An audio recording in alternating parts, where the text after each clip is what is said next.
حضرت زید بن مختصر مگر مکمل تعارف۔ حضرت زید بن علی علیہ السلام حضرت امام زین العابدین کے فرزند اور حضرت امام محمد باقر کے بھائی تھے۔ آپ علم، تقوی، شجاعت اور حق کے قیام کی وجہ سے مشہور ہیں۔ اسی وجہ سے آپ کو زاہد بھی کہا جاتا ہے۔ اولاد: بیٹے 2 بن زید، عیسیٰ بن زید۔ متقی اور سادہ زندگی گزارنے والے تھے۔ عمر مبارک: عمر تقریباً 42 سال۔ شہادت/وفات: سن شہادت 122 ہجری۔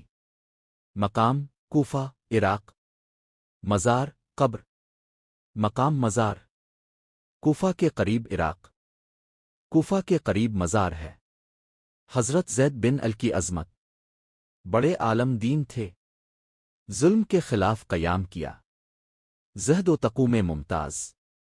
اب کے ماننے والے بعد میں زیدی مکمل فکر کہلائے اور آج بھی زیدی سادات حضرت زید علیہ السلام کی نسل سے ہیں۔ ایسی ویڈیو دیکھنے کے لیے ہمارے یوٹیوب چینل کو سبسکرائب کریں۔ شکریہ۔